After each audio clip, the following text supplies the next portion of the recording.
continuing the power plant, and hopefully the game will be a little more merciful with the encounter rate, though I guess not, since, well, look how long it took me to encounter that Magnemite. Not a whole lot of time. Now, there's one thing I wanted to talk about, and it's the strategy I used in raising my team so far. I've got 6 gyms done, and I still only have 3 team members. Of course, the other 3 are going to be the legendary birds, but what I tend to do in games is that, well, I'm gonna give you an example. I just got Final Fantasy IV for the DS, and I was checking at ways to optimize my augment distribution among the characters. And one of the methods suggested claimed that it would make for that the beginning of the game would be a little harder, but that the end game would be easier. And that happens to be exactly what I'm going for when I play most any RPG. So sometimes I'll use a character that's weak in the beginning, but that gets a lot stronger in the end. Naturally, how I apply this policy depends on the quirks of each game. So, for example, well, in Final Fantasy VII, I don't start using Sid seriously until he gets his ultimate weapon. So, yeah, I don't use him all that much before then, because even the characters that aren't in your party gain some experience. Not 100%, but still a good chunk of experience. And here's another trap. Now I guess it's gonna be, yeah, it's an electrode. Now, hopefully he does nail a critical self-destruct on me, because if that happens, then I'm probably going to die, because remember, in this generation, the critical rate depends on base speed, and since Electrode is the fastest Pokemon in the game in this generation, well, it's got a critical chance of over 25%. Oh! It's detonating! Am I gonna live? Am I gonna live? Yep, no critical. I can't say I'm unhappy about this, because I was really scared that it was gonna nail a critical. Criticals always seem to occur at the worst possible time. But back to what I was saying about the early game versus the end game, this is exactly what I did here. I could have trained the 4th Pokemon just to take down those Psychics in the last 2 gyms, but I decided not to, because that experience I judged would be best used on the actual Pokemon that I have now, and those levels actually helped, of course, with taking down those Psychics anyway. I didn't struggle that much that I lost battles or something, but still, it was the hardest battles I've seen so far, and while I could have raised something else, well, I decided not to. So I'm gonna heal up after those repeated detonations and that, of course, the big loss of PP, and when I go back to the power plant, I'm going to go straight for Zapdos. No side trips, no bullshit, straight to Zapdos. And one thing about the power plant that I don't really like is, you know how I just came out the same door that I entered in, despite coming out of an exit that was rather far away from the entrance?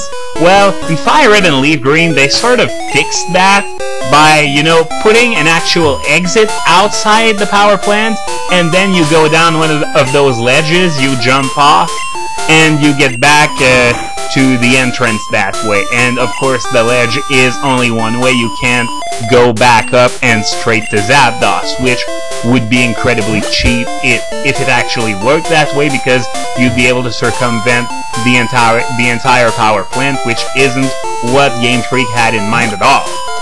But back to the power plant, looks like my prayers were heard, because I really didn't encounter too many Pokemon on my way out of the place.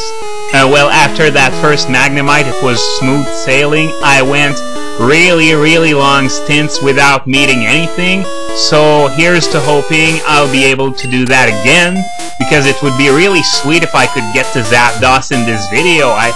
As I said in the last video, I didn't expect to until the next video, part 65 at the very least, but if I go fast enough without too many random encounters, I can do this before the end of this one. And this, by the way, that Pikachu reminds me there are actually wild Raichus in this place.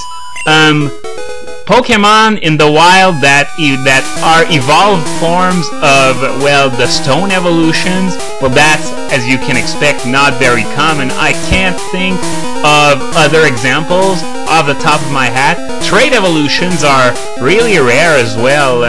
I can think only of wild Steelixes in Victory Road and Diamond, Pearl, and Platinum. Gee! When I was saying no random encounters at all, I wasn't joking. This is... I'm going on forever without meeting anything, and I didn't even use a repel! Oh, there we go. I was wondering when it would happen, but it definitely looks like I'm going to make it to Zapdos in this video.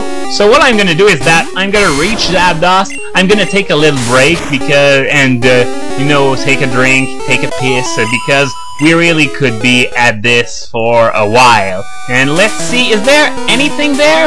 Oh, a PP up. Aw, man. Again! I'm starting to be really annoyed by all those not enough room things. That's bullshit. Suddenly I really want to do that Crystal LP just so I won't have this problem anymore. But, oh well, an HP up on Alakazam, given the way the EV system works in this game, it's not really wasted. Especially with that super strong special defense stat. Well, of course, that's special, but the special defense is exceptional by extension.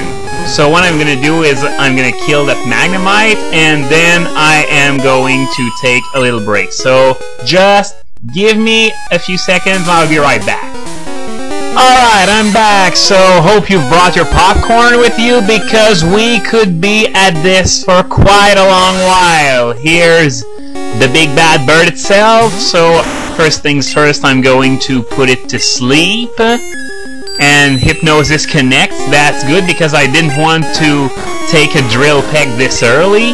Okay, now I'm gonna use Dream Eater because, well, it's the strongest attack I have right now with the 100 power, and of course I can't leech anything because I'm already at full health, but that's not the point. The point is I just want to deplete its health as fast as possible, and it remains asleep. Hopefully it doesn't wake up, but if it does wake up, then it's not gonna attack right away, so I get a free turn to put it to sleep again. Yeah, that's cheap, but then that's how it works. Okay, where's the Ultra Ball? Right there. Okay. Hey, got it. 1, 2... No, wait! No, wait! No, wait! No fucking way! I can't believe it! One ball! All it took was one ball! Okay, either some of you are very jealous right now, or you're gonna say this is doctored. There's no way I can get this in one ball. I promise you, this is absolutely true. It took only one ball! Even with odds of under 5%, I got the fucker in one ball! Okay, first things first, I'm gonna go to a Pokemon Center to heal myself and then put Zapdos on my team. Now, the reason why I chose to go to Lavender is because before I head to the Seafoam Islands, there are still a few routes I need to clear in the path that goes from Lavender to Fuchsia. If you remember, routes 13, 14, 15, I didn't go to those places yet. And my first priority is going to be giving Zapdos Thunder, which it learns at level 51. But I'm going to do that next time.